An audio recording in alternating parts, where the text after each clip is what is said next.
चलो right, good afternoon, good evening, good morning, wherever in the world you are.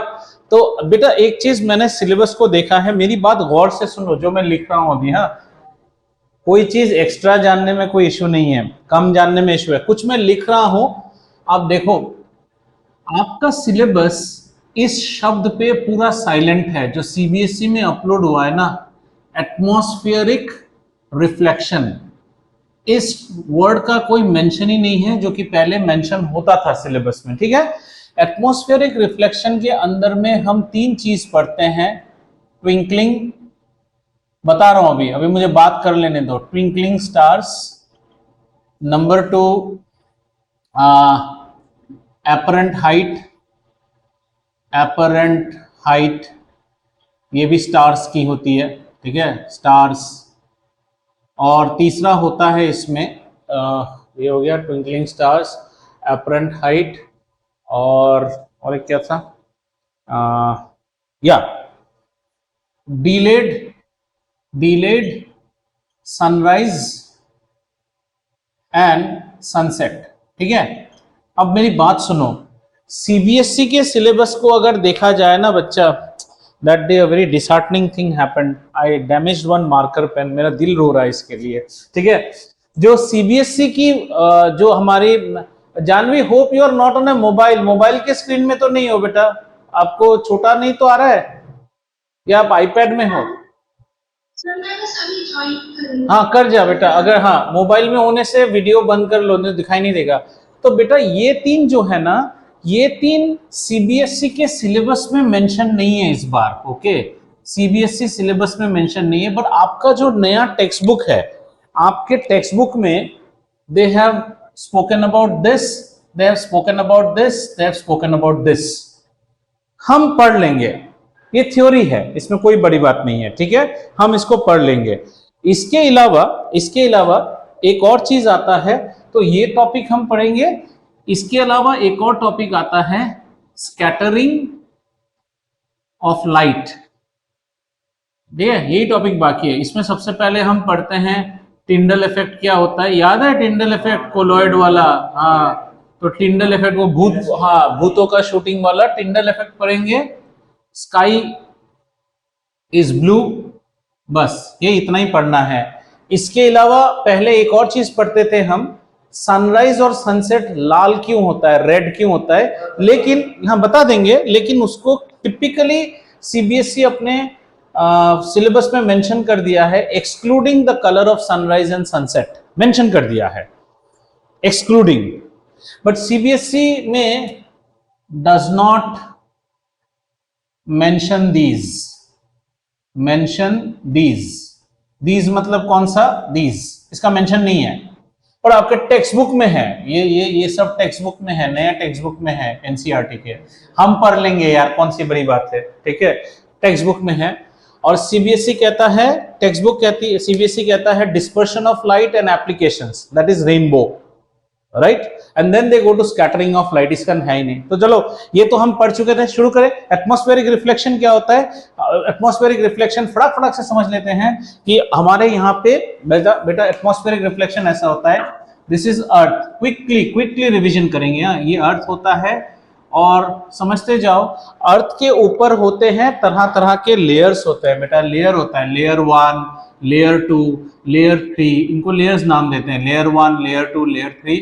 और सबकी अलग अलग ऑप्टिकल डेंसिटी होती है। कैसा होता है आप याद रखिएगा, जो हॉट लेयर है, hot layer will be considered as what? Rarer मतलब लेस ऑप्टिकल डेंसिटी। ये तो बताइए ना, रेयरर मतलब लेस ऑप्टिकल डेंसिटी। ठीक है ना, और मतलब ये लेस ऑप्टिकल डेंसिटी का मतलब क्या है? लेस बेंड करेगा, लेस बेंडिंग। ये सब ख्याल रखिएगा कभी एप्लीकेशन ड्रिवन क्वेश्चन आया तो।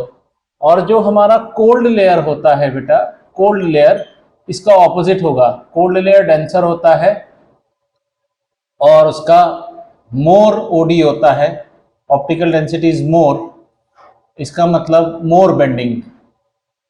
ठीक है, ये क्लियर है बच्चा? ये दो चीज जो मैंने, ऑप्टिकल डेंसिटी, ओडी का मतलब है ऑप्टिकल डेंसिटी, लिख लो। ओडी बोले तो क्या करें यार, बुढ़े सर को लिखवाते हो बार बार। ओडी का मतलब है ऑप्टिकल डेंसिटी। अगर ऑप्टिकल डेंसिटी चेंज हो गई तो लाइट हमारी क्या हो जाएगी, बेंड हो जाएगी। ठीक है, अच्छा कॉमन सेंस अप्लाई करो। ग्लास की ऑप्टिकल डेंसिटी ज्यादा है, इसीलिए ग्लास का रिफ्रैक्टिव इंडेक्स ज्यादा है, इसलिए ग्लास लाइट को ज्यादा स्लो करता है, इसलिए ग्लास में लाइट ज्यादा बेंड होता है। किसके मुताबिक? एयर के कंपैरिजन में। अगर मान लो हम कहें कि दर्शिका का ऑप्टिकल डेंसिटी ज्यादा है, मेरा कम है, तो मुझसे लाइट घुस के उसमें घुसेगा तो बेंडिंग ज्यादा होगा। Simple, clear? ये कॉन्सेप्ट क्लियर हो गया? तो ये होता है लेयर्स का, ये एटमॉस्फेयर के लेयर। जो गर्म लेयर है बेटा वो रेयरर होता है। गर्म मन ने समझ लो ना, हल्का फुल्का, ठंडा मतलब जमा हुआ। ठीक है, लेकिन यहां एक छोटा सा कॉन्सेप्ट है बेटा। नॉर्मली क्या होता है, अर्थ के पास वाला लेयर कोल्ड होता है और अर्थ के दूर वाला लेयर हॉट होता है। इसको समझने के लिए कैसे समझोगे? सूर्य देवता उधर चमक रहा है, वही सीधी बात है। इस साइड में गर्म होगा, इस साइड में ठंडा होगा। ठीक है, समझ में आ गया? तो आज हम पहले चीज को टारगेट करेंगे कि तारे चमकते क्यों हैं, तारे क्यों चमकते हैं। ठीक है, आओ सबसे पहले ये पार्ट समझ में आया, हॉट लेयर, ये पूरा। अब मैं मिस करता हूं अपना ऑनलाइन में क्या इस पार्ट को ड्रैग करके ले आ सकता था, अभी बड़ा मुश्किल हो गया है।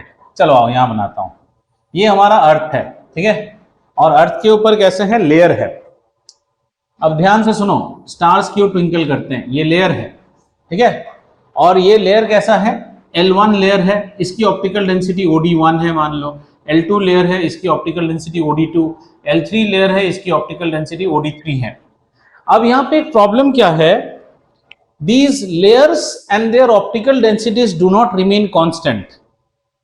Look at me and look at the board. ये लेयर्स ऐसे ऐसे ग्लाइडिंग गरम, इनकी ऑप्टिकल डेंसिटी कंटिन्यूअसली चेंज होते जाता है, कंटिन्यूअसली। सो वी से optical density of layers change continuously change हो रहा है। इसका मतलब समझ रहे हो? मैं यहां से एक ग्लास से रे भेज रहा हूं, जरा सोचो इसको। देखो मान लो ये ग्लास का टुकड़ा है बेटा, इसके ग्लास का टुकड़ा है, इसमें से एक रे जा रही है। अब ये ग्लास कंसिस्टेंट है तो इसकी ऑप्टिकल डेंसिटी कंसिस्टेंट, तो ये रे एक फिक्स्ड बेंडिंग देगी। अगर मैं इसको बार बार चेंज करता जाऊं तो मेरी रे कभी ऐसी जाएगी, कभी थोड़ी ऐसी जाएगी, कभी थोड़ी कम जाएगी, बिकॉज इसकी जो ऑप्टिकल डेंसिटी है वो कंटिन्यूअसली चेंज हो रही है। किसकी? L1, L2, L3, इनकी ऑप्टिकल डेंसिटी बार बार चेंज हो रहा है।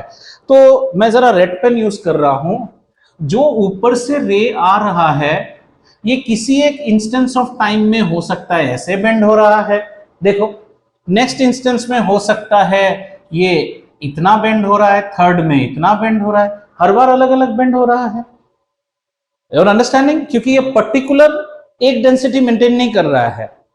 जैसे आप ग्लास से जब भेजते हो तो वो एक ही डेंसिटी मेंटेन कर रहा है ना, ये बार बार अलग डेंसिटी मेंटेन कर रहा है। ठीक है, हरकिरत जरा इधर भी देखते रहना, ठीक है। तो इधर बार बार वो डेंसिटी मेंटेन कर रहा है, तो यहाँ पे क्या होगा, कंटिन्यूअस बेंडिंग हो रहा है हमें। This is the first thing you should understand, that the layers are changing their optical density continuously. As a result, any ray of light which is coming is bending, and at this instance I bend this much, next instance this much. I am coming from the same source. Got it? Now stars are interesting thing. Now let's pick up a star. अब हम एक star को उठा लेते हैं। हाँ, so star जो है ना, ये है मेरा star, this is my star, ठीक है। बचपन में स्टार होता था ना, this is my star. Star का सबसे पहला कॉन्सेप्ट है कि स्टार बहुत दूर है तो it is like a point object. Star is like a point object, ठीक है। अब मैं आपको एक चीज बता रहा हूं, आप अगली बार प्रैक्टिस करना। नेक्स्ट टाइम जब आपके अपार्टमेंट में होली वगैरह होता है ना, आप एक काम करना, बॉनफायर जब हो रहा है आप बॉनफायर को देखना और दूसरे दूर वाले किसी टावर का किसी बेडरूम या कोई लाइट देखना छोटा सा, उसको थ्रू बॉनफायर देखना और कैमरा ऑन करके रखना। आपको वो लाइट ना ऐसा हो रहा है क्योंकि वो फायर के ऊपर वाले फ्लेम्स हॉट होते हैं, नीचे वाले कोल्ड है, एंड दूर का टावर का लाइट ऑलमोस्ट पॉइंट ऑब्जेक्ट की तरह लगेगा, ऐसे ट्यूबलाइट्स नहीं, पॉइंट ऑब्जेक्ट। तो ये स्टार कैसा हो रहा है, ये स्टार का जो लाइट आ रहा है ना, बार बार हमें ऐसे डिफ्रैक्ट हो रहा है। So if the light is bending, now क्या होगा, ये मेरा स्टार है बेटा, ये स्टार से लाइट आ रहा है, कभी ज्यादा बेंड हो रहा है, कभी कम बेंड हो रहा है। जब ज्यादा बेंड होता है ना, हमें बेसिकली ब्राइट इंप्रेशन मिलता है, जब कम होता है तो हमें डिम इंप्रेशन मिलता है। तो ये bright dim story is going on happening, understand. As a result the stars appear to you to be twinkling. So what are the main reasons? Number one, this is a point object, okay, आप ये सब point याद रखिएगा। Number two, far of है, फार of, distant जिसको बोलेंगे, एकदम distant object है। और तीसरा है द ऑप्टिकल डेंसिटी वेरिएबिलिटी, मतलब आप वेरिएबल ऑप्टिकल डेंसिटी से आ रहे हो, तो आपका क्या रहेगा, आपका यहां पे रिफ्रैक्शन होता रहेगा, रिफ्रैक्शन होता रहेगा। और जहां ओडी, मान लो ये ओडी हाई ओडी है, ये लेस ओडी है, ये लेस ओडी है, लेस ओडी में कम बेंड होगा, हाई ओडी में ज्यादा बेंड होगा। ओडी ज्यादा का मतलब क्या है, रिफ्रैक्टिव इंडेक्स ज्यादा, बेंड ज्यादा करा देगा, रोक लेगा, लाइट को स्लो कर देगा, ठीक है, ज्यादा बेंडिंग हो गया। तो ये चीज आपको समझ में आया। Why do stars appear to twinkle? Stars are considered to be point objects which are far away from the earth.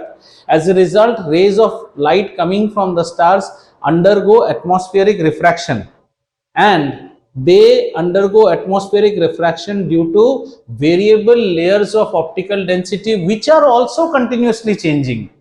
As a result, the light rays which come do not come consistently bent.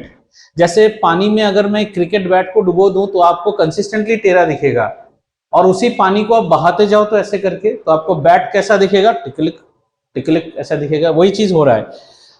पहला point address कर लिया हमने, पहला point address कर लिया।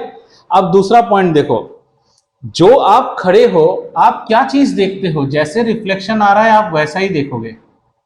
आप basically star को यहां देखोगे, एक बार स्टार भी अपनी पोजीशन चेंज करते करते दिखेगा। अब यहाँ पे दिख रहा है, इस रे से देखे तो यहाँ पे। तो अगला टॉपिक इसी के ऊपर है, apparent height of a star and actual height. Stars हमें जो है ना बेटा ज्यादा ऊंचा लगता है देखने में, उसकी रीजन क्या है? हालांकि ये टेक्स्ट बुक मैं आपको पढ़ा देता हूँ, पढ़ लेना आपके लिए जरूरी है। ये देखो, ये ग्राउंड लेवल है, यहाँ खड़ा है हमारा जिज्ञासु बालक साहेबवीर सिंह, है ना, और ये किसको देखता है, ऊपर स्टार्स को देख रहा है। वो देखो तारा, और ये तारे की रोशनी उसको कैसे आ रही है, एटमॉस्फेयर में घुसने के बाद बेंड होके उसकी आंखों में आ रही है, बेंड होके उसकी आंखों में आ रही है। वो इस तारे को कैसा देखेगा, वो इस तारा को एक्चुअली, वो तो straight line, viewing is always straight line ना, वो तारा को यहां देखता है। That is why you see the stars appear to be apparently at a higher height than they are. That is also due to atmospheric refraction. तो atmospheric refraction से हमें तीन चीज मिलता है, दो चीज हमने पढ़ ली है, अब हम delayed sunrise and sunset। तो एक बार फिर से बताता हूँ, atmospheric refraction क्या है? The bending of light as it enters the Earth's atmosphere, encountering various layers of the atmosphere, which are various layers of air at different temperatures level, and they cause varying optical density. As such, the light undergoes what? Atmospheric refraction. There are two things happening here. This optical density of the layers keep on changing. A hot layer is considered to be a rarer medium, a cold layer is supposed to be a denser medium. Cold is near to the earth, hot is away from the earth. So when star की light आती है, वो एक ही pattern में नहीं आती। अभी pattern ऐसा है, थोड़ी देर बाद हो सकता है ये गर्म, ये ठंडा, वो गर्म, वो ठंडा, ऐसे चेंज होते रहता है। तो कंटिन्यूअसली बेंडिंग होते रहता है, जिसके कारण आपको ट्विंकल आ रहा है। अब सवाल आता है, सर प्लैनेट्स क्यों ट्विंकल नहीं करते हैं? ठीक है, नेक्स्ट क्वेश्चन। तो हम लोग बचपन में क्या पढ़ते थे, planets do not have light of their own. ऐसी बात नहीं है, ठीक है। प्लैनेट की बात करें तो स्टार्स का एपरेंट हाइट समझ में आ गया, ठीक है। Anyone has any query? Apparent height, Asba don't worry, record हो रहा है, कोई टेंशन नहीं है, ठीक है। कौन सा बेटा? Optical density variability leads light to refraction. हाँ, you are not feeling well और व्हाट?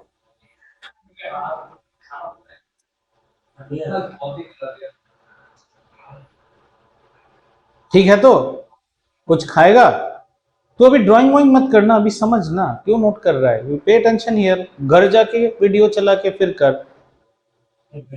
हाँ, मैं क्या बता रहा था यहाँ पे, कि स्टार्स क्यों ट्विंकल करते हैं, उसके 3 रीजंस आप याद रखिएगा। स्टार पॉइंट ऑब्जेक्ट होता है, हमसे बहुत दूर है, और उसकी लाइट जो है वेरिएबल ऑप्टिकल डेंसिटी से आ रहा है, जिसके लिए रिफ्रैक्शन अंडरगो करता है। ये बेसिकली बेटा 3 टर्म है, वेरिएबल ये और ये रिफ्रैक्शन दिलाता है। अब अपनी लैंग्वेज में लिख लो, क्योंकि लेयर्स में ऑप्टिकल डेंसिटी वेरी करती है। ये देखना बेटा OD1 OD2, इसीलिए यहां से आते हो तो यहां बेसिकली क्या हो जाएगा, ये हो रहा है, ऐसा हो रहा है, रिफ्रैक्शन। समझ में आया? जब तक ऊपर से नीचे आ रहा है रिफ्रैक्शन होता जा रहा है, और यही कारण से तारे चमकते हुए हमें नजर आते हैं। और अगला सवाल आता है कि तारों की हाइट ऊपर क्यों दिखती है, क्योंकि तारों की लाइट हमें बेंड होके आ रही है ना, तो हम तो सीधा ही देखेंगे तो हमें ऊंचा दिखता है। अगेन दिस, हाँ स्टार के पास अपना लाइट है, उसका वो रीजन आपके क्लास 10 में अप्लाई नहीं करता है। अगर मैं लाइट रिफ्लेक्ट करूं, I am luminous or I am non-luminous is sufficient for me to emit light. So you forget the thing that star is luminous and planet is non-luminous. That was a kiddo story given to you. Now we will, is this much clear?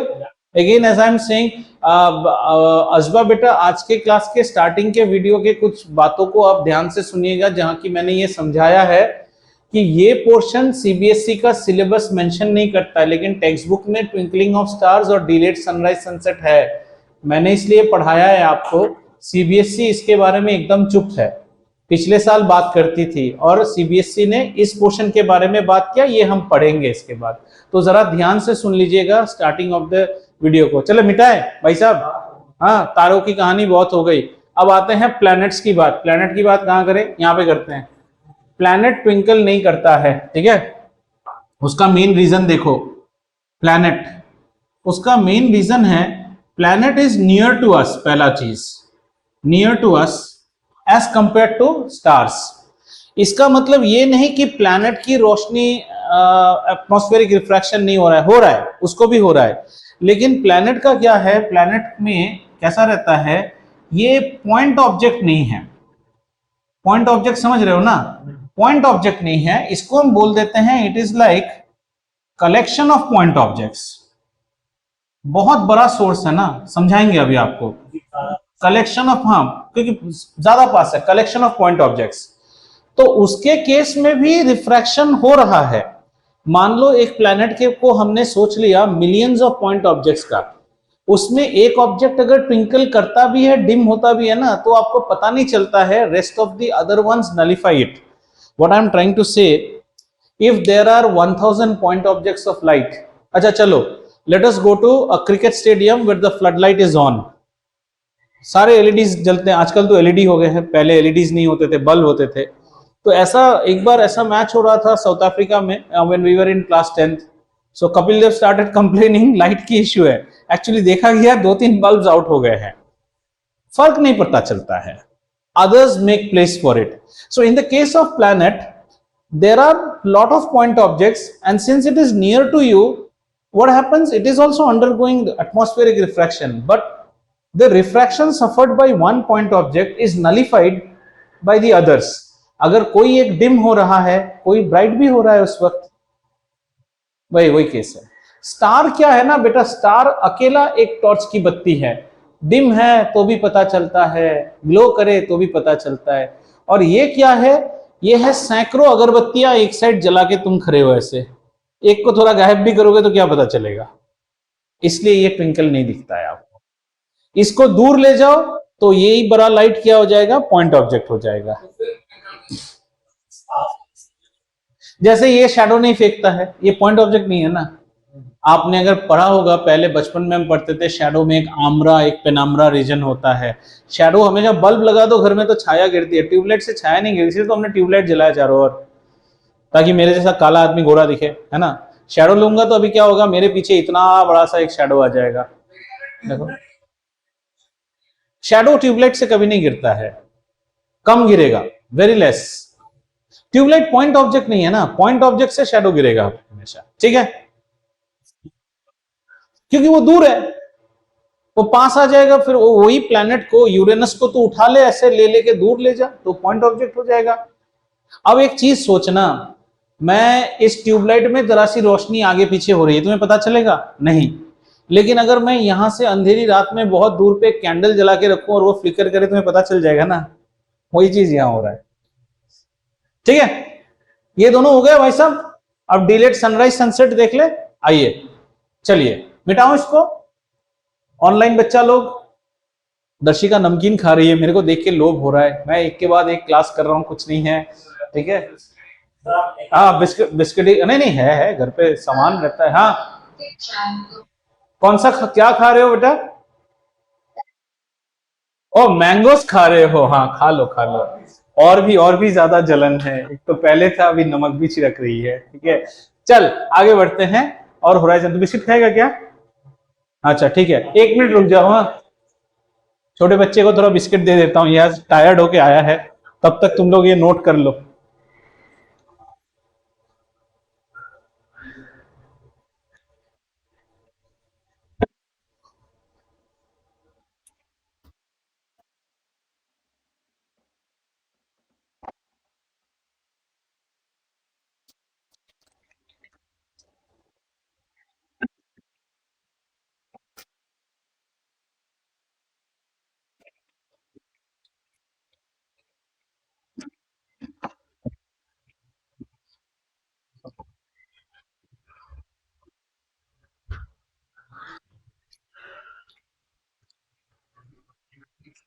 नहीं खाएगा तो ढक के रखना, fan की हवा में खराब हो जाएगा। पानी का बोतल भर लेना, बाद में मत पूछना पानी कहां पे है। चलो,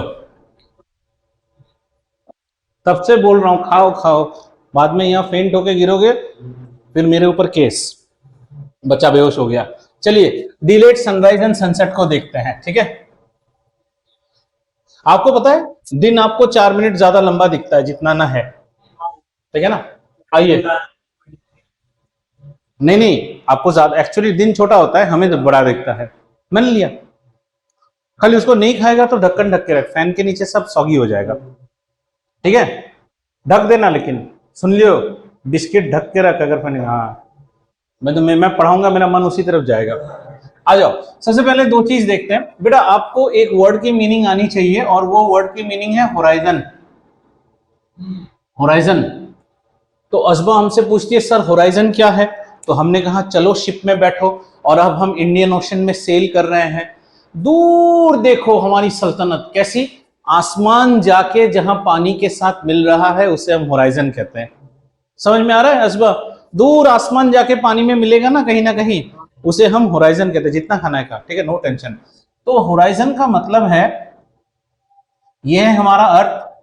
हमने आर्यमान को यहां पे रखा, तो आर्यमान की नजर कहां तक जाएगी बेटा? यहां तक जाएगी। ये उसके लिए होराइजन है, ये बेसिकली उसका होराइजन है। समझ में आ रहा है? ठीक है, इसको थोड़ा सुंदर से बनाता हूं अभी। हाँ, स्केल के साथ बनाते हैं।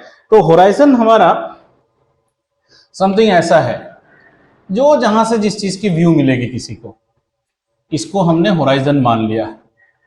ठीक है, ये हमारा होराइजन है। और मान लो यहाँ पे मैंगो खा खा के दर्शिका खड़ी है पृथ्वी के ऊपर। अब सन हमारी कहाँ है?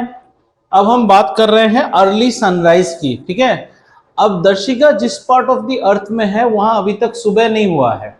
सुबह क्यों नहीं हुआ है? तब हमको मुन्ना भाई का गाना याद हो गया, सुबह हो गए मामू, है ना? तो सुबह इसलिए नहीं हुआ है क्योंकि अभी सूरज ऊपर नहीं आया है। ठीक है, अभी सूरज कहां पे है? अभी सूरज यहां पे है, यहां सूरज है। मतलब पृथ्वी के कहीं तो दिन है, उसको अभी भी दिन नहीं है। पर यहां देखो मजेदार बात भाई साहब, हरकिरत साहब देखिए, सूरज की रोशनी जो यहां से जा रही है वो भी एटमॉस्फेयर में घुस जाएगी, और घुसते ही बेंडिंग हो जाएगी उस रोशनी की। हमारे बच्चे को सूरज दिखना शुरू हो गया। एक्चुअली सनराइज किसको कहते हैं पता है? सन यहां पे आना चाहिए था। This is the actual sunrise, ये एक्चुअल सनराइज है। इसको डॉन बोलते हैं। हाँ, ये सनराइज है हमारा, लेकिन विजिबल यहीं से हो जाएगा। और ये जो यहां से यहां तक का जो आपको अर्ली है ना, ये 2 मिनट है। मतलब जिंदगी में 2 मिनट आपके ऐड हो गए, आपका दिन 2 मिनट ऐड हो गया, आपको सनराइज यहीं दिख गया है। समझ में आ रहा है? मान लो सनराइज होना चाहिए था सुबह 4:15 में, दर्शिका को सन दिख जाएगा 4:13 पे सन दिख जाएगा, क्योंकि सन की रेस जो है एटमॉस्फेयर से जा रही है और एटमॉस्फेयर में एटमॉस्फेरिक रिफ्रैक्शन होता है, बेंड हो जाता है और उसको दिख गया। ठीक है, अब वही बात, उल्टा वाली बात, सनसेट के टाइम पे क्या हो रहा है, ये सनराइज है, तो अभी दर्शिका को सन कहां पे दिखेगी? अब उसकी तो विजन स्ट्रेट है, कैसी है, इंसान है भाई, इंसान की विजन स्ट्रेट है, तो हमारे दर्शिका को सन यहां दिखना शुरू हो जाएगा, यहां सन दिखना शुरू हो गया, यहां पे उसे सन दिखना शुरू हो गया। ये फॉल्स देख रही है, लेकिन डू यू गेट इट? सन यहां दिख गया है उसको, वो देखो सन की रेज ऐसे जाके बेंड हो गई, पर हमारी विजन तो स्ट्रेट होती है ना हमेशा। जो भी डायग्राम आपने ड्रॉ किया, जैसे पानी के अंदर पेंसिल बेंड किससे सीधी रेज आ रही है ना, तो उसको दिख गया सन। और अभी एक्चुअली टाइम कितना होके बैठा है? 4:13 होके बैठा है, उसने ऑलरेडी सनराइज देख लिया है, जबकि एक्चुअली सन इस पोजीशन में कब आएगा? जब 4:15 होगा। So let us try and understand it again. फिर से समझते हैं, 1 मिनट। सबसे पहले होराइजन को समझते हैं, जहां आपकी नजर जाती है उसको होराइजन कहते हैं। एक्चुअली होराइजन यहां पे भी नहीं, थोड़ा दर्शिका को गलत बनाया, ये उसका माथा है और ये दर्शिका है, ठीक है, ये उसकी होराइजन है। जब यहां पे कोई भी चीज आती है ना तो उसे दिखती है, यहां आना चाहिए तब उसे दिखेगी। अब वो सी में जा रही है, सी में आसमान नीचे चला गया है, गोल है ना, और सामने बिल्कुल पानी है, तो जो सीधा दिखता है वो होराइजन है। होराइजन पे सन आएगा तो दर्शिका को दिखेगा, होराइजन के ऊपर सन रहेगा तो भी दिखेगा, वही तो दिन है। क्लियर? अब क्या हुआ, अब सन होराइजन के नीचे है, उसके लिए अभी तक सुबह नहीं हुआ है, लेकिन सन की रेस जो जा रही है ना, वो एटमॉस्फेरिक रिफ्रैक्शन में बेंड हो रही है, और बेंड होके उसकी आंखों में आ गई, तो उसकी आंखों से इन रेस को एक्सट्रापोलेट किया तो सन का पोजीशन होराइजन से ऊपर मिल रहा है, तो वो देख लिया उसने, सन को देख लिया, अर्ली सनराइज हो गया उसके लिए। 4:13 की टाइम है, 4:13 पे सन यहां पे है, पर हमारे बच्चे को यहां दिख रहा है। सन इसके ऊपर आ जाएगा तो दिख जाएगा ना, ऑल द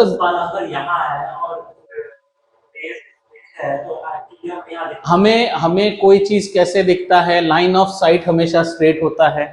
अगर किसी ल्यूमिनस ऑब्जेक्ट की रेज हमारी आंखों में आ रही है तो हम भी तो उस ऑब्जेक्ट को देखेंगे। ट्रक ड्राइवर लिखता है ना, if you can't see me I can't see you, अगर तू मुझे देख रहा है तो मैं भी तो तुझे देख रहा हूं। सन की किरणें दर्शिका के आंखों तक पहुंच गई, टेढ़ी होके पहुंची, तो दर्शिका भी तो सन को देखेगी ना। अभी ऊपर आप नहीं जाएगा, उसको फील हो रहा है ऊपर चला गया, एपरेंट। जैसे पानी में आपको बेंड क्यों दिखाई देता है? पानी में कोई भी ऑब्जेक्ट बेंड क्यों दिखाई देता है? ये देख, ये हमने पानी में पेंसिल डुबोया, पेंसिल कैसा होगा? ऐसा बेंड हो जाता है ना, क्योंकि जो रेज आ रहे हैं वो बेंड हो रहे हैं। यही चीज तो आपकी आंखों में जाता है ना, आपकी आंख में ये चीज जा रहा है ना, the same thing. So that's why I have drawn it very nicely. See at 4:15, again आप देख नहीं रहे हो इसलिए आप एक्सप्लेनेशन नहीं समझ रहे। at 4:15 the sun is supposed to come to the horizon. That's when this girl should see the sun. If the sun is at horizon or above horizon, she can see it. At 4:13 the sun is below horizon, she should not be able to see it, but the rays of the sun have bent and have reached her eyes. If the rays have reached her eyes, that means रोशनी आ गई ना उसकी आंखों में, तो वो भी सन को देख रही है। तो सन को हम कैसे, वो तेरी थोड़ी देखेगी, उसको जैसे आया उसी को, जैसे हम यहाँ पे कैसे एक्सट्रापोलेट किए, सीधा यहीं से करते हैं ना। ये पीटूंगा ना पकड़ के, अभी अकल ठिकाने पे आ जाएगा। सन की रेस दिखेगी, सन नहीं दिखेगी। मैं तेरे को टॉर्च लाइट जलाऊंगा तो तुझे रेस दिखेगा, टॉर्च नहीं दिखेगा क्या?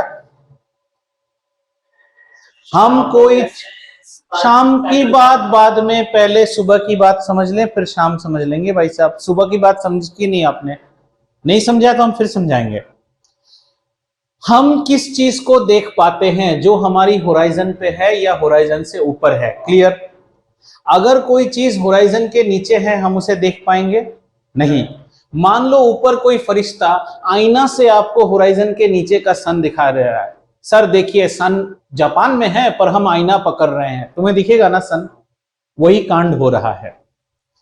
वो जो रेज, अभी सन कहां पे है, मान लो सन कंबोडिया पे है, ईस्ट से आता है ना, सन की रेज दर्शिका तक तो पहुंचनी नहीं चाहिए थी, लेकिन एटमॉस्फेरिक रिफ्रैक्शन के कारण बेंड हो रहा है, और बेंड होके उसकी आंखों में आ गई।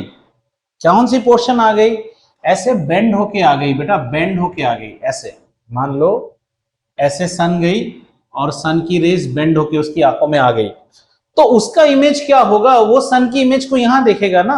How do you see an object, you see an object, हाँ, तो the sun is now beyond horizon for her, she is able to see it. Apparently she is finding sunrise हो चुका है उसके लिए, लेकिन सनराइज एक्चुअली हुआ नहीं है। सनराइज का डेफिनेशन है जब सन होराइजन पे आता है, पर बच्चे ने पहले ही देख लिया है। क्यों देख लिया है, दिखा दिया है उसको। हाँ, सन अभी भी वहां पे नहीं, रेज जो दिखेंगे वही तो सन है ना, वही तो सनराइज है। सनराइज का मतलब क्या है, रेज, रेज जैसे ही पहले रेज दिखेंगे उसके बाद सन आ जाता है। सुनिए मेरी बात, पहले आपको सुबह कैसे दिखता है, पहले थोड़ा सा लाल होगा, फिर सन बाहर आएगा, तभी भी सन होराइजन पे नहीं आया है, आप बाहर देख रहे हो उसको, क्योंकि सन का पोजीशन यहां देख रहे हो आप।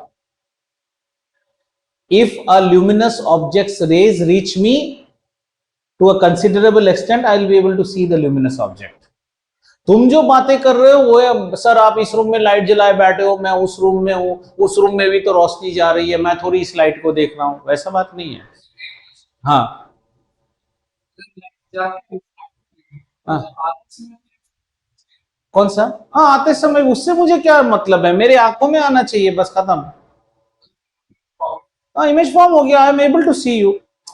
How do you think that that room which is right now dark, that room is also getting light, the light is hitting and going that side na, khatam, so it's able to see, because considerable amount has not gone, इसलिए रोशनी ज्यादा नहीं है। अगर ज्यादा रोशनी जा रहा है वो पोर्शन इस लाइट को देख लेगा ना, ज्यादा रोशनी जा रहा है, ये तो बहुत पास, यहाँ कोई रिफ्रैक्शन ही नहीं हो रहा है, बेंडिंग कराओ, इसलिए तो मैंने कहा मिरर लगा के अगर कोई बेंड करा देगा तुम्हें दिखेगा ना, दिस इज एटमॉस्फेरिक रिफ्रैक्शन। हाँ, सन एज एन ऑब्जेक्ट आपको दिखेगा, सन पहले दिख गया है आपको, सन का पोजीशन अभी भी यहां नहीं है। Anyone online has not understood बेटा, एनीवन हैज नॉट अंडरस्टूड, मुझे बोलो अगर नहीं समझे हो तो। I will explain why the sunrise is 2 minutes earlier, the sun is still below the horizon, बस सिंपल समझो। We will, what is sunrise, sunrise is when sun comes to horizon. Where is the sun now, below the horizon, below the horizon. What has happened, sir, the rays from the sun below the horizon have actually undergone atmospheric refraction and have reached the observer, so observer watches the sun above the horizon. ठीक है, जब actual sunrise होगा ये और ऊपर आ चुका होगा, तब तक हमेशा ही तुम सन के पोजीशन को गलत देख रहे हो, हमेशा ही तो रिफ्रैक्शन हो रहा है ना, सारा दिन ये रिफ्रैक्शन हो रहा है, यही तो कैरी फॉरवर्ड होगा सनसेट में। देख तेरा सवाल यहां पे आंसर करता हूं, सुन, यही जो 2 मिनट का लफड़ा है, ये 2 मिनट पूरा दिन रहेगा, और दिन रहने के बाद सनसेट में भी तो ये कांड होने वाला है। हाँ, इसलिए 4 मिनट का लफड़ा है। तो सनसेट में क्या हो रहा है, सनसेट में एक्चुअली सन जा चुका है नीचे, the sun has gone down. हाँ, नहीं वो दूसरा है, वो इक्विनॉक्स की बात करो, छेड़ो मत अभी उसको, ठीक है। सनसेट में क्या हो रहा है, सन नीचे जा चुका है, लेकिन सन की रेज फिर बेंड होके इसकी आंखों में आ रही है। इसे अभी भी अपरेंटली लग रहा है कि सन अभी सूरज डूबा नहीं है, सूर्यास्त नहीं हुआ है, ये होराइजन है, जस्ट उल्टा हो रहा है इसका। तो अभी यहां पे वक्त कितना है, अभी एक्चुअली वक्त हो गया है शाम के 6:15 हो चुके हैं, सूरज नीचे जा चुका है, ठीक है। हाँ, एक्चुअल टाइम, एक्चुअल टाइम, और यहां पे एक्चुअल टाइम क्या है, यहां एक्चुअल टाइम है 18:15 है, फिर यहां 18:30 पे सूरज डूबेगा, सूरज ऑलरेडी डूब के, सॉरी 18:17 है यहां पे सूरज आएगा, तो 2 मिनट मिला ना आपको। बेसिकली सूरज तब तक 18:19 में जा चुका है, ये 4 मिनट का मिल गया ना आपको ओवरऑल दिन का, सूरज ऑलरेडी जा चुका है नीचे। हम बस, हाँ, हम सूरज को फिर भी अभी तक देख रहे हैं, जो नीचे डूबते रहता है ना वो एक्चुअली डूब चुका है, आपको अपरेंटली, तो इसको कहते हैं हम अर्ली सनराइज, तो डिलेड सनराइज नहीं कहते हैं बेटा, ये गलत लिख दिया, इसको कहते हैं early sunrise, early sunrise and delayed sunset. Sunset delay हो जाएगा, सनराइज अर्ली होगा, खत्म, जस्ट उल्टा हो रहा है इसका। So what is happening during sunrise? During sunrise the sun is still below the horizon, but there is a refraction which is happening and we get to see the sun above the horizon. What is happening during sunset? During sunset the sun has gone below the horizon, but due to refraction we are still able to see the sun. तुम ये सब diagram भूल जाओ, तुम ये सोचो जो चीज डूब चुका है मैं अब भी उसको देख रहा हूं रिफ्रैक्शन के लिए, और जो चीज उगा नहीं है मैं उसको अब भी देख रहा हूं रिफ्रैक्शन के लिए। तो ये अर्ली देख रहे हो और ये खत्म हो गया भाई साहब। तो ये तीन टॉपिक का आपके टेक्स्ट बुक में इसका मेंशन है, इसका मेंशन है, सिलेबस में इसका मेंशन नहीं है, फिर भी हमने आपको पढ़ाना उचित समझा। मिटा रहा हूं इसको, मिटाओ, चलिए। अपरेंट हाइट भी रिफ्रैक्शन के लिए, हाँ लिख लो, जो लिखना है लिख लो। अब हम अगला कहानी पढ़ेंगे, ये पार्ट हमारा हो गया। अब हम करेंगे scattering of light, Tyndall effect, और चले जाएंगे आसमान नीला क्यों होता, नीले नीले आसमां पे क्या होता है। चलिए, इतने सारे कर ली, इतने सारे क्या रखते हो? अब बच्चे आते हैं यार, तुम 2 बच्चे बैठते हो क्लास 9 में, 10 लौंडे लौंडिया आती है यहाँ बैठ, 10 दिमाग खा के जाता है मेरा, तुमसे पहले खा के गया अभी। 10 और 1 ऑनलाइन, यहाँ उल्टा है ना, यहाँ ऑनलाइन में 4 है, ऑफलाइन में 2 हो, वहां ऑनलाइन में 1 है, ऑफलाइन में 10। All 10 eat my head. हाँ आ जाओ, तुम 11वें हो जाओगे, अपना कुर्सी घर से लेके आना, तो जमीन पे बैठना, ठीक है। आते हैं अब बात स्कैटरिंग ऑफ लाइट पे बात करते हैं। स्कैटरिंग ऑफ लाइट खत्म करना है जैसे भी हो इसको आज। तू ना अभी क्या है, अभी बिस्किट खाया ना, अभी पानी पी के क्लास में ध्यान दे। स्कैटरिंग ऑफ लाइट, ठीक है। तो ये है हमारा एक सोर्स ऑफ लाइट, ठीक है, ये एक सोर्स ऑफ लाइट सन मान लो। तो सन से जो रोशनियां आ रही है बेटा, ये रास्ते में बहुत चीजों को हिट करती है। जनरली इसको एटमॉस्फेयर में मिलेंगे एक चीज जिसे हम कहते हैं गैस मॉलिक्यूल्स, ठीक है। और गैस, ये ध्यान से सुनो इसको, हर किरत तू ना लिखने में ध्यान देता है, ये अभी देखिए अगर गैस मॉलिक्यूल्स, एटमॉस्फेयर में 2 ही गैस बहुत ज्यादा होते हैं, एक ऑक्सीजन है और एक नाइट्रोजन है, ठीक है। इसके अलावा इसको और क्या मिलेगा, एक तो है गैस मॉलिक्यूल मिलेगा, दूसरा इसे मिलेगा डस्ट, गंदगी, और तीसरा इसे मिलेगा वाटर वेपर, ठीक है। इन्हीं चीजों को ही पढ़ा जाता है, 4 चीजों को, 4 मतलब यहाँ पे 2 है और वो 3 4, समझ में आया बेटा। सन की किरणें इन चीजों को भेद करके अंदर आने वाली है। जब ये ऐसे आती है तो यहाँ पे कोई भी एक पार्टिकल को ले लो, जैसे ये कोई एक पार्टिकल है, चाहे वो गैस हो या डस्ट हो, जो भी हो, ये भाई साहब 2 काम करेगा। पहला तो लाइट को एब्जॉर्ब करेगा, और फिर दूसरा क्या करेगा, साथ साथ रिफ्लेक्ट कर देगा। एब्जॉर्ब करेगा, रिफ्लेक्ट कर देगा, ठीक है ना, या फिर आप कह सकते हो लाइट को एमिट कर देगा। अब इसके जैसे कैसे हैं भाई साहब, 10 टू द पावर बिलियंस में लोग हैं, ये अकेला तो है नहीं। तो ये जो एब्जॉर्ब क्या करता है, लाइट को एब्जॉर्ब करके लाइट को रिफ्लेक्ट कर देगा। Gas molecules, dust, water vapour, सब लोगों की बात हो रही है। इससे क्या हो जाता है, ये कांड करने पे जो हमारा पाथ ऑफ लाइट है ना, पाथ ऑफ लाइट याद है क्लास 9 का वो particular word, render the path of light visible, colloids. तो पाथ ऑफ लाइट जो है हमें विजिबल हो जाता है, ठीक है, पाथ ऑफ लाइट विजिबल हो जाता है। जैसे सुबह सुबह आर्यमान को इच्छा हुआ कि योगा किया करो, योग करो, बहुत जल्दी उठ गया, तो सूरज की पहली रोशनी एकदम पत्तों के बीच में आ रही है, तो उसे एहसास हुआ परमात्मा बोल रहे जागो पुत्र, आज से अपने जीवन में नित्य योग करो। तो ऐसे रेज आ रहा है ना, इसी को हम कहते हैं, इस फिनोमिनन को कहते हैं स्कैटरिंग ऑफ लाइट।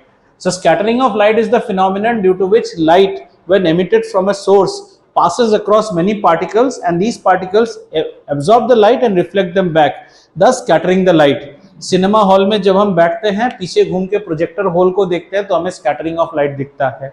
भूत के मूवी का शूटिंग जब देखते हैं, आ जाओ, वहां पे भी स्कैटरिंग, पुरानी हवेली में हमें स्कैटरिंग दिखता है।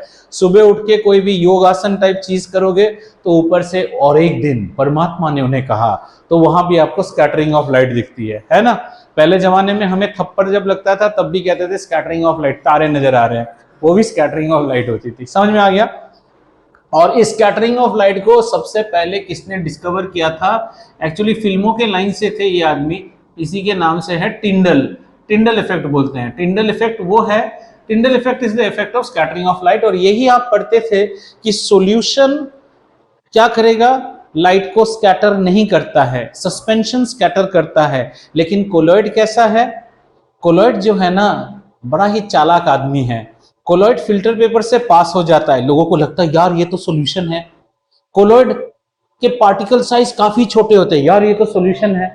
तो यहां थोड़ा सा जोक ले लो, ठीक है, थोड़ा लिखते लिखते सुनो, मजे लो। तो हमारे टाइम पे ना दिल्ली साइड में एक हम लैंग्वेज कहते हैं, बीटीएम कहते हैं। बीटीएम, बीटीएम का मतलब होता है बहनजी टर्न मॉड। पहले वो बहनजी थी, बहनजी मतलब बहनजी, अब बहनजी मॉडर्न बन गई है। मॉडर्न मतलब बहनजी ना साड़ी पहनती है ना सलवार कमीज, पूरी वेस्टर्न आउटफिट में रहती है, इंग्लिश में बात करती है, तो कोलॉइड की तरह मॉड हो गई है। पर है वो बहनजी, लेकिन हाँ, बहनजी को पकड़ोगे कैसे?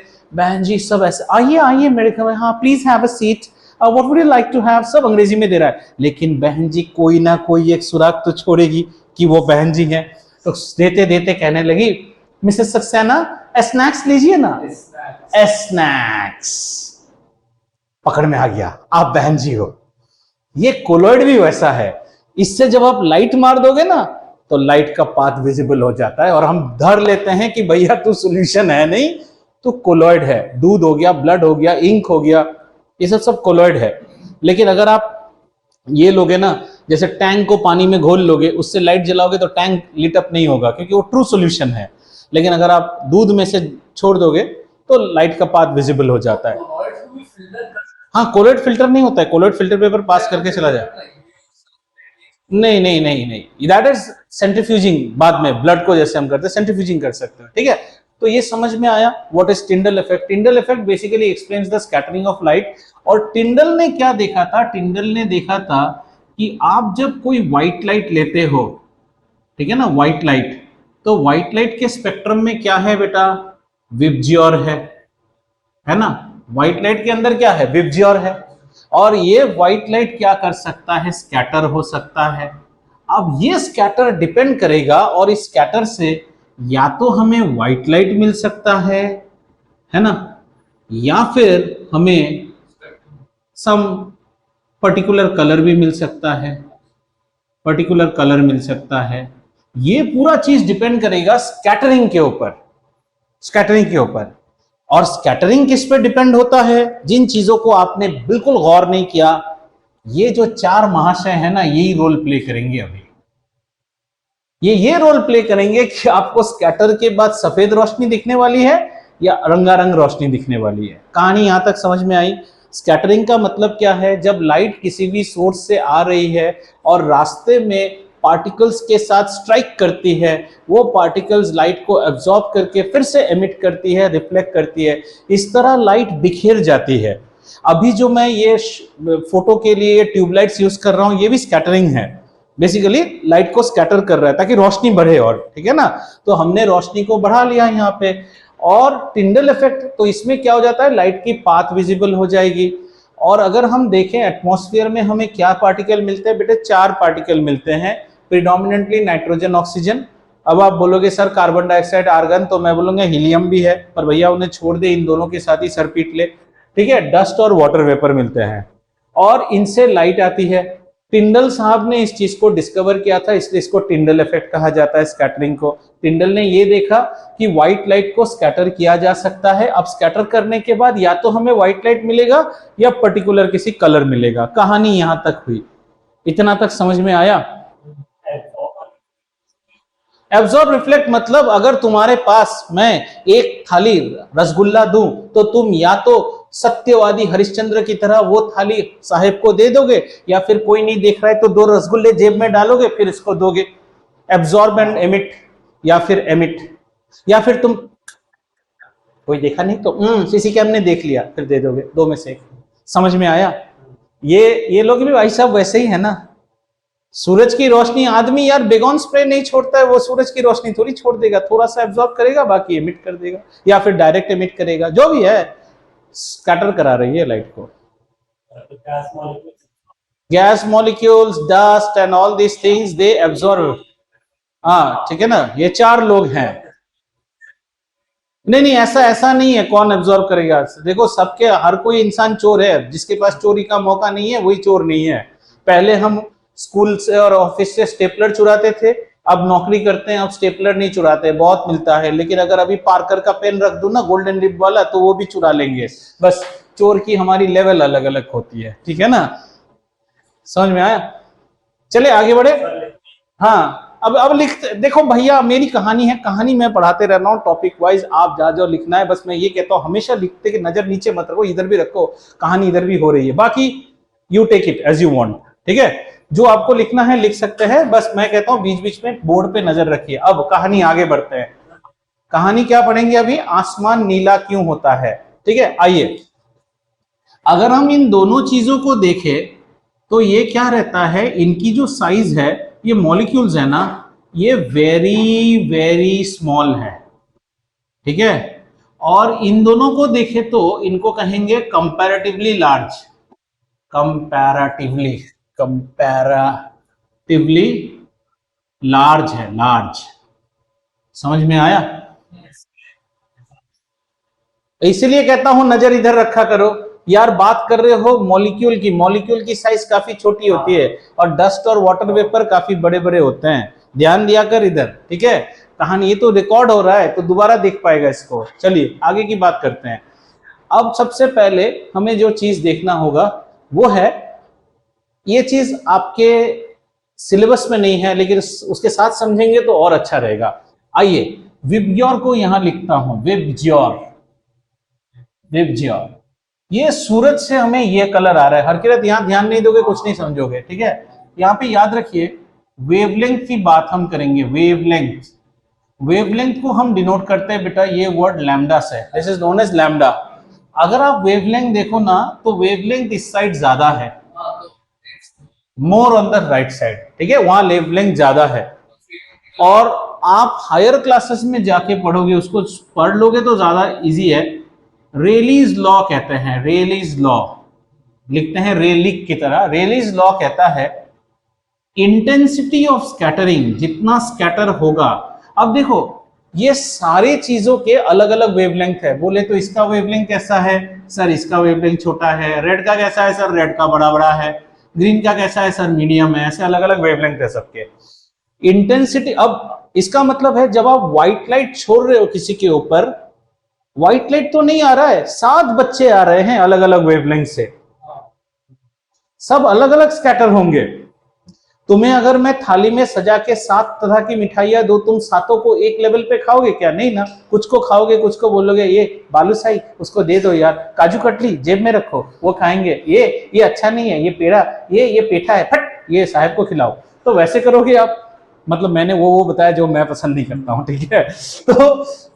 तो यहां पे क्या हो गया, रेलीज लॉ कहता है कि इंटेंसिटी ऑफ स्कैटरिंग, कौन सा चीज ज्यादा स्कैटर होगा, that is inversely proportional to 4th power of wavelength. ये हाई एंड फिजिक्स पढ़ा रहा हूं आपको, आपके सीबीएसई जिंदगी में नहीं सोच सकता है, वेवलेंथ के 4th पावर के साथ डायरेक्टली। अब मुझे ये बताओ, जिसकी वेवलेंथ ज्यादा होगी उसकी स्कैटरिंग कम होगी, जिसकी वेवलेंथ कम होगी उसकी स्कैटरिंग ज्यादा होगी।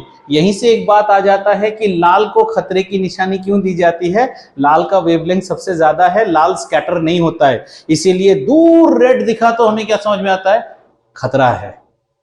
सिग्नल्स में हम रेड क्यों यूज करते हैं, सिग्नल्स में हम रेड इसीलिए यूज करते हैं ताकि वो सिग्नल कोहरे में भी देखा जाए, थोड़े से ट्वाइलाइट में भी देखा जाए, वो स्कैटर नहीं होगा, वो रेड डॉट की तरह आता है, ठीक है ना?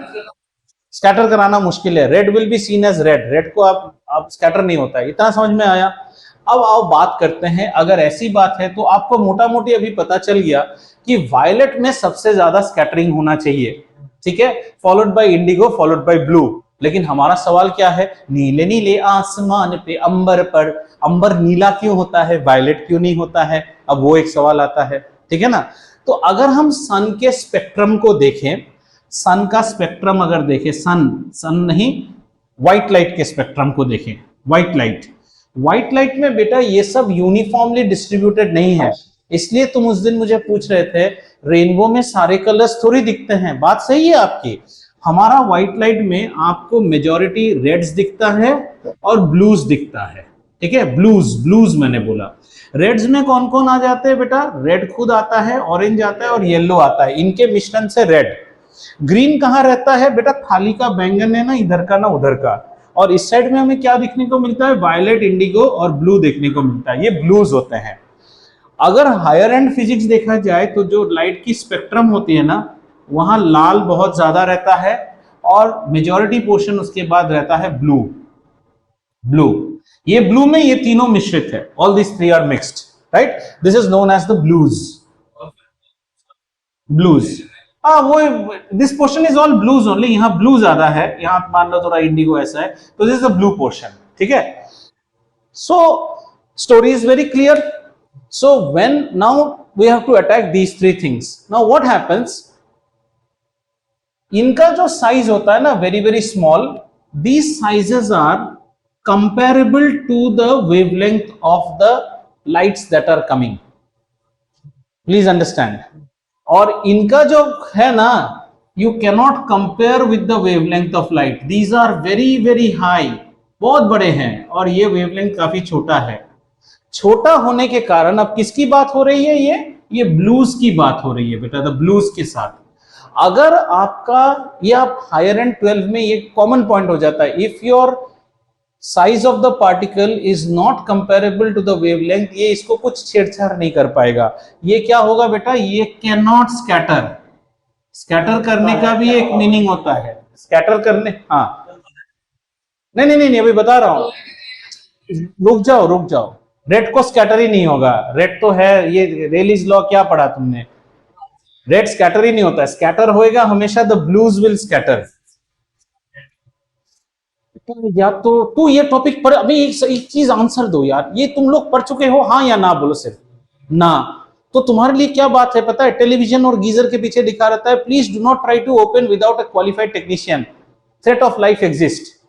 तुम्हें पता है गीजर कैसे खुलता है, नहीं ना, तो सुन ले यार, 7 साल 8 साल से पढ़ा रहा हूं ना, मैं गलत पढ़ा सकता हूं, वो अलग है। तो पहले ही अभिमन्यु के औलाद हो तुम लोग सब, हाँ पता है, चक्रव्यूह में घुस जाएंगे, फिर क्या है, कॉमिक बनेगा तुम्हारा, वीर अभिमन्यु 16 साल में वीर गति को प्राप्त हो गया, कौरवों ने उनको मार डाला, वो जिंदगी जीना है क्या? तो ये पढ़ ले यार कम से कम, ठीक है।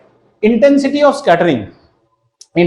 Scattering is directly proportional to, inversely proportional to 4th power of lambda. तो रेड को तो भूल जाओ, द रेड्स जो है ना, ये स्कैटर होते ही नहीं हैं, स्कैटर्स होंगे द ब्लूज। अब ब्लूज को कौन स्कैटर कराता है? स्कैटर वो चीज करा सकता है जिसकी size is comparable to the wavelength. बात सुनो मेरी, to scatter lambda should be almost same to particle size. समझ में आ रहा है? और ये मैच कराता है सिर्फ ऑक्सीजन और नाइट्रोजन का मॉलिक्यूल। डस्ट और वाटर वेपर काफी बड़े होते हैं तो वो ये रोल प्ले ही नहीं करते हैं।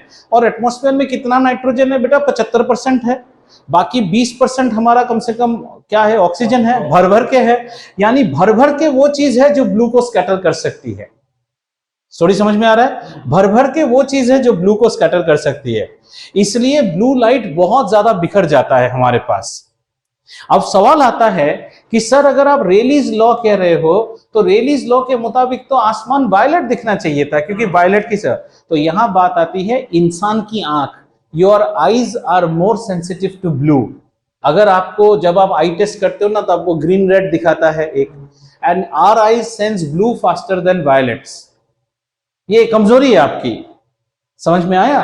और जनरली भी blues wavelength is here, but maybe the concentration of blue is more, composition of blue is more. violet की composition भी कम होती है, प्लस violet इंसान की आंख पिक नहीं करती है, इंसान की आंख ब्लू को जल्दी पिक करती है। Now do you understand why the sky appears blue to you? अब आप चलो एटमॉस्फेयर के बाहर, कहां चले? इंटरनेशनल स्पेस स्टेशन में हमने टिकट बना लिया, वो 2,500 पाउंड देके 4 लोग डूब गए ना पानी के अंदर, तो हम लोग उसी तरह कहां चले? इंटरनेशनल स्पेस स्टेशन में चले। अब वहां जाने के बाद क्या आपको ऑक्सीजन मिलेगा? नहीं। नाइट्रोजन मिलेगा? नहीं। पर हमारे सूर्य देवता तो चमक रहे हैं, पर चमकने दो यार, तुमको स्कैटर करने वाला ही नहीं है, इसलिए स्पेस में सब काला है, हमारे शरीर के रंग की तरह, है ना? लेकिन जब आप एटमॉस्फेयर में घुसते हो, घुसते ही डस्ट और वाटर वेपर कहता है भाई ये तो हमारे लेवल का ही नहीं है, हम कुछ ना कर पाए इनका। ये क्या हो गया? ये जैसे दुश्मन ने अटैक कर दिया, ये आपका क्या है? 56 सेक्टर का पुलिस कांस्टेबल है, भाई ये तो एनिमी अटैक है, हम संभाल ना पाए, आर्मी वालों को भेजो। तो आर्मी वाले क्या करते हैं? वहां से छांट छांट के ब्लूज को स्कैटर करते हैं। फिर आप कहते हो सर ब्लू ही क्यों दिखता है? हमें शैतानी पहले नजर आती है, हमें वायलेट नहीं, इंसान है ना, हमें ब्लू ज्यादा दिखता है, तो ब्लू की स्कैटरिंग होती है। और अगर आपको कोई ऐसी जनरल नॉलेज में पूछे कि रेड लाइट से डेंजर इंडिकेशन क्यों होता है, ट्रैफिक सिग्नल से रेड क्यों होता है, क्योंकि सर ये लॉ के मुताबिक रेड स्कैटर हो ही नहीं सकता है, कम स्कैटर होता है। क्लियर हुआ? अभी नहीं, अभी चुप बैठोगे जब तक मैं खत्म नहीं कर लेता हूं। अब अगला सवाल आता है, सर अगर आपकी यही बात सत्य है, अगर आपकी यही बात सत्य है, तो सर अभी जैसे हम निबंध लिखते हैं ना, निबंध मतलब जानते हो? ऐसे वर्षा ऋतु पे निबंध लिखो। वर्षा ऋतु में बादल उमड़ घुमड़ कर छाए जाते हैं। ये क्या है? बादल। क्या कलर है बेटा? व्हाइट। सर ये हमें ब्लू क्यों नहीं दिखता है? अब ससुरा इसके अंदर कौन बैठा हुआ है? Water vapour. और कौन? दुनिया भर की गंदगी, डस्ट। ये लोग काफी नीचे लेवल में है, काफी नीचे लेवल में। तो ये क्या होता है, ये जैसे ही सनलाइट गिरता है ना, इसमें व्हाइट लाइट आती है, और व्हाइट लाइट को ये स्कैटर बैक कर देती है व्हाइट की तरह। मतलब जो नॉर्मल टिंडल इफेक्ट या आर्यमान को जो दिखता है ना, मैं परमात्मा बोल रहा हूं, वही वाला लाइट इसे दिखता है, ठीक है ना? टिंडल इफेक्ट वाला व्हाइट लाइट आया, व्हाइट, क्योंकि इसके अंदर वो काबिलियत नहीं है कि वो ब्लू इसको छांट पाए। एक और सवाल आता है, सर अगर आपकी बात सही है तो सूरज की रोशनी जब हमें आती है, हमें सारा ब्लू लाइट क्या होना चाहिए? गायब हो जाना चाहिए। तो फिर हमें सूरज की रोशनी व्हाइट क्यों दिखती है? बहुत कम पोर्शन स्कैटर करता है। But the scattering rate is, नीला gets scattered 10 times more than, ये भी लिख लो, ये 10 गुना ज्यादा स्कैटर होता है as compare to red. Red के मुताबिक ब्लू 10 गुना ज्यादा स्कैटर होता है। और सूरज की रोशनी मान लो अगर 100 रुपए की है, उसमें से 10 रुपए का ब्लू का ही स्कैटरिंग हो रहा है, 90 रुपए के ब्लू इसमें इंस्टॉल्ड है। नहीं तो आप कहोगे सर कल हमने एक प्रिज्म लाया घर पे, यो व्हाइट लाइट मारा उसमें सर सब दिखा पर ब्लू नहीं दिखा, और हमने एक्सप्लेनेशन दिया, सर ने कहा एटमॉस्फेयर ने पहले ही ब्लू गायब कर दिया इसलिए हमें नहीं दिखा। चमाट गिरेगा उस पर और कुछ नहीं, ठीक है? ब्लू बहुत ही कम वाला ब्लू स्कैटर होता है, लेकिन जो स्कैटर होगा सॉलिड स्कैटर होगा, मतलब एकदम फाड़ के स्कैटर करेगा। और अभी बात आती है कि सनराइज और सनसेट के वक्त क्यों लाल हो जाता है। सनराइज और सनसेट के वक्त, जो कि आपके सिलेबस में नहीं है, सनराइज और सनसेट के वक्त सन हमसे सबसे ज्यादा दूर है, और क्या हो रहा है? Atmospheric refraction. आते आते क्या होता है, सारा नीला लाइट वहां, लेकिन 100 रुपए का 90 रुपए गायब हो गया, तो आपको क्या दिखता है? लाल। और जैसे जैसे सन ऊपर आता है उतना दूर नहीं, पास आ गया आपके। अब यहाँ पे कौन रोल प्ले कर रहा है? Oxygen, nitrogen. वो लोग क्या कर रहा है? ब्लू कर रहा है, और बाकी डस्ट पार्टिकल्स वगैरह है। और क्योंकि तुम पापी हो तो तुम्हारे पास डस्ट पार्टिकल्स ही ज्यादा होंगे, तो तुम्हें क्या है? डस्ट पार्टिकल्स की स्कैटरिंग दिखनी शुरू हो जाती है, जो कि व्हाइट लाइट में दिखती है। और वो सनसेट में फिर रेड देख, सनसेट बहुत दूर है ना, दूर होते ही you are not only having oxygen, nitrogen, you are having atmospheric refraction, then oxygen, nitrogen आपको पूरा काट देता है, तो आपके ब्लूज एलिमिनेट हो जाते हैं और आपको रेड दिखना शुरू हो जाता है। वो आपके सिलेबस में नहीं है। हाँ, आप जो भी सवाल पूछना है हर कोई पूछ सकते हो।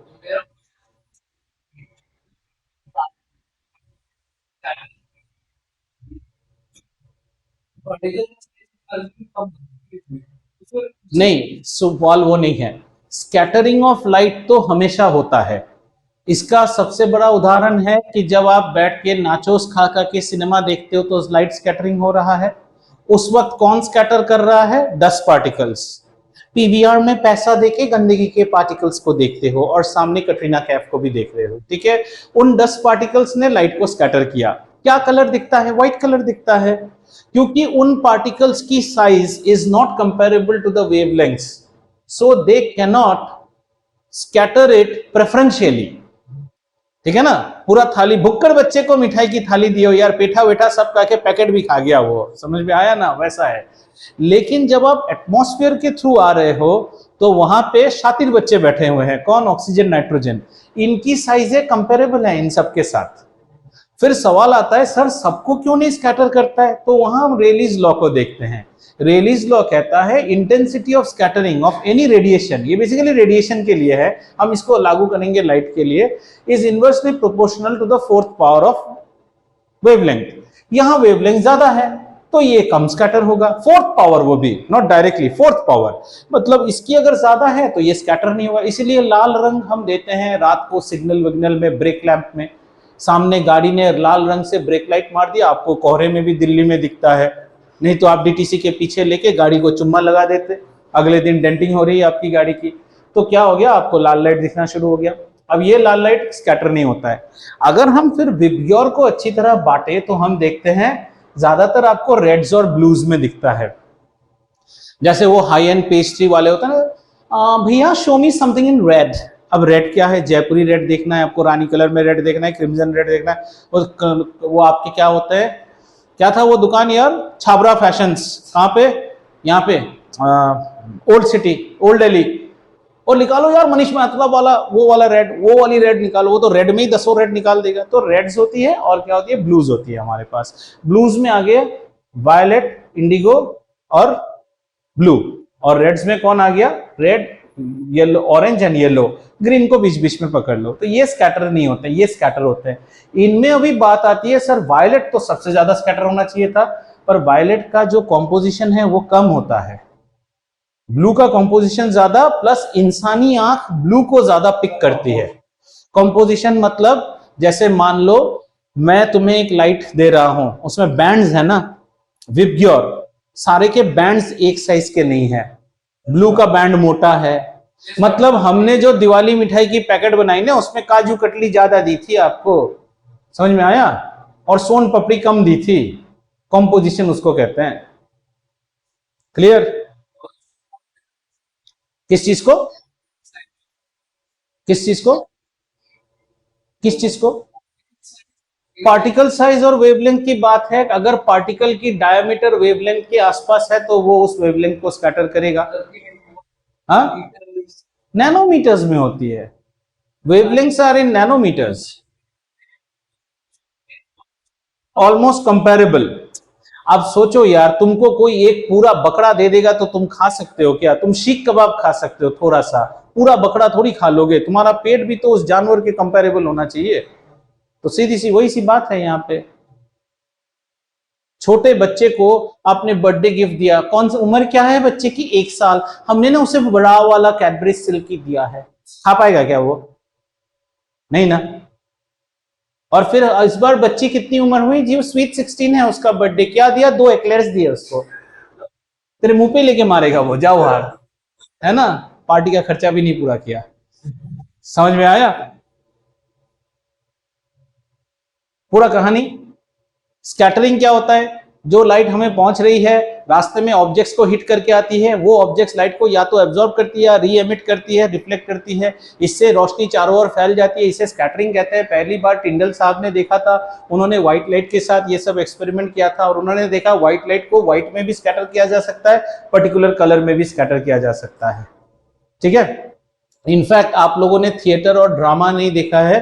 थिएटर ड्रामा में ना बेटा, स्टेज के बैक साइड से, साइड से सर्कुलर डिस्क लेके एक आदमी बैठा रहता है।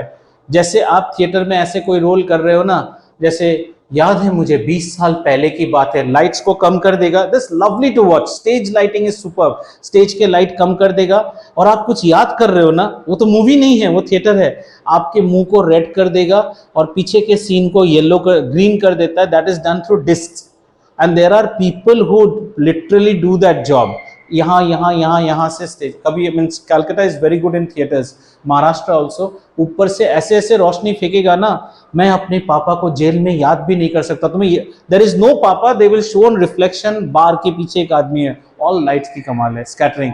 और टिंडल का यही चीज, वो भी उसी दुनिया से ही था, तो वो ये कहता था कि लाइट को आप स्कैटर करा सकते हो। डिस्क होता है, लाइट डिस्क होता है थिएटर्स में। ग्रीन तो बीच में है तो थोड़ा सा रेड में मिक्स्ड है, थोड़ा सा ब्लू में मिक्स्ड है। Every colour is an output of two different. देखो बेटा ऐसा नहीं है। हाँ, aurora borealis is northern lights. हाँ, नॉर्दर्न लाइट्स में भी हाँ डिफरेंट एटमॉस्फेरिक रिफ्रैक्शन भी हो रहा है वहां पे, और एक बार एक एक अलग अलग कलर रिफ्रैक्ट हो रहा है। You have to study the composition of the atmosphere, why it happens only on north pole. वहां के एयर की कंपोजिशन को देखना है, बहुत सारे फैक्टर है। हाँ, क्या चीज बोली? हाँ, स्टडी प्रोफेशन वही होती है ना, कहीं और तो होती नहीं है। ऑरोरा बोरियलिस आपको नॉर्दर्न लाइट्स, वो सिर्फ नॉर्दर्न स्काई में typical part of the year में ही दिखता है, उस वक्त एटमॉस्फेयर की हीटिंग वैसे होती है। कौन से? Ryle's law. मैं मोटा तेरे समान जंप मार पाऊंगा क्या? नहीं ना। तो अब पूछो वो क्यों नहीं जंप मार पाते? नहीं मार पाते। The intensity of jumping is inversely proportional to the weight. अगर मैं मोटा हूं तो मैं तुम्हारी तरह स्पाइडरमैन की तरह Spiderman he comes at the speed of light, मैं आ सकता हूं क्या? मैं कहूंगा यार क्राइम हो जाए, मैं आ रहा हूं अभी इसके बाद है, मेरे को लेके थोड़ी स्पाइडरमैन की शूटिंग हो जाएगी। In the speed of light strikes he arrives. तो हो गया भाई साहब रंगारंग कार्यक्रम। तो अब हम क्या करेंगे, अब हम दोबारा घुस जाएंगे रिफ्लेक्शन में। Once we will again study reflection. और इतना किसी बैच के साथ नहीं हुआ कि कोई एक एक चैप्टर पढ़ा के फिर double. Ma'am would you like to have one more serving? तो एक और सर्विंग कराएंगे रिफ्लेक्शन की। कहानी देख लीजिएगा, रंगारंग कार्यक्रम। ठीक है, दशिका आम खत्म हो गए, अब सिर्फ गुटली बची है शायद, है ना? ठीक है, चलो खा लो। हाँ, काट काट के मॉडर्न लोग आम खाते हैं, हम तो सिंक में आम खाते हैं, आम के नीचे एक छेद करते हैं और पूरा आम चूस लेते हैं, बस अंदर गुठली रह जाती है। हाँ, स्पेसिफिक आम, इतना बड़ा आम नहीं खा सकते हो वैसे। आदमी, हाँ, अगर किसी ने देखा ना तो फिर पुलिस को इन्फॉर्म करेगा बकासुर है इस घर में, है ना? हाँ, हाँ, ऐसे ही खाया जाता है और फिर ऐसे भी गिरेगा, ऐसे भी लिया जाता है। हाँ, righto. Thank you everyone, we meet again on Friday and we go with mathematics. चलो ऑनलाइन बच्चों, बंद कर रहा हूं, मिलते हैं अगली बार।